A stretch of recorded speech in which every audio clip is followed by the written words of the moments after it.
Oke, ini adalah fungsi.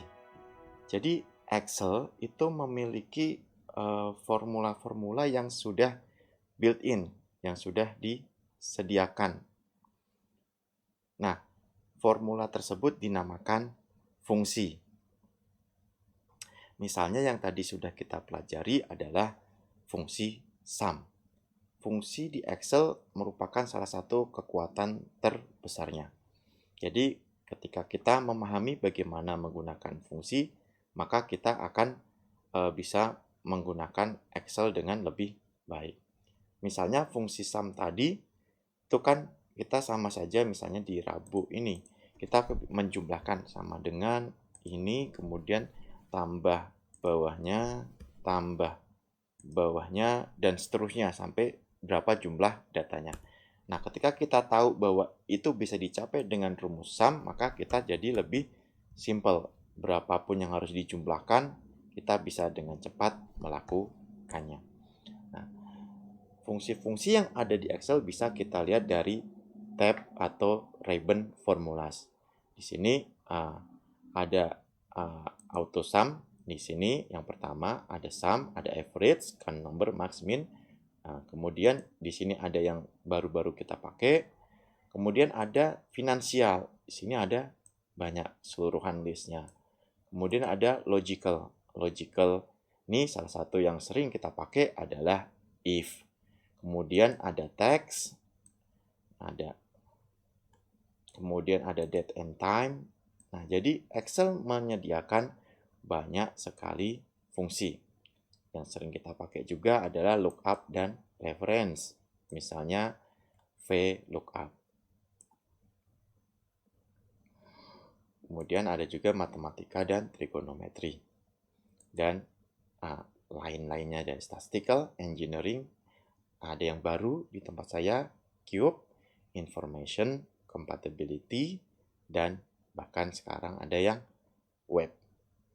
Oke, cara menuliskan fungsi.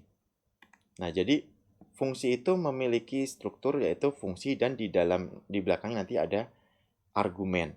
Nah, misalnya tadi rumus sum ini fungsinya, argumennya di sini adalah Senin yang tadi kita definisikan Senin adalah B2 ke B4. Nah, di sini rumus fungsinya adalah sum dan argumennya E2, E4. Untuk menuliskan fungsi sendiri, kalau saya pribadi, saya lebih suka menuliskannya secara manual.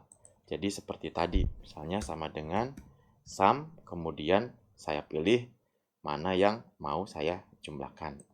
Misalnya ke sini, keseluruhan. Nah, kita tulis jumlah keseluruhan. Nah, tapi ada juga cara lainnya. Misalnya, kita menggunakan di sini formula, kemudian insert function.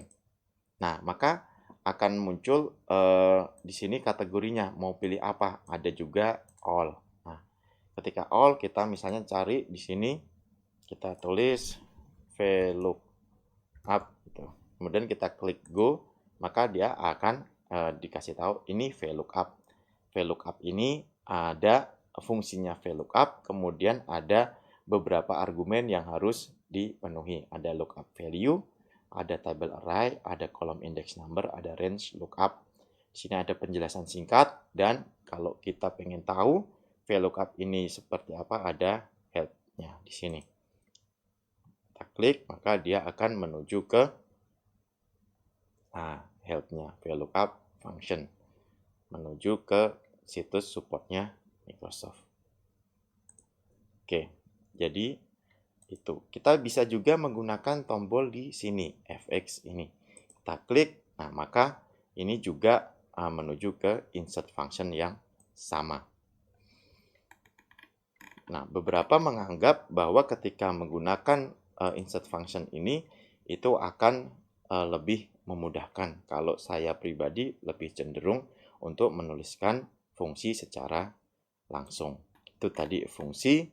Nah, berikutnya kita akan belajar bagaimana mempersiapkan data atau mengimport data ke Microsoft Excel. Sampai ketemu di berikutnya.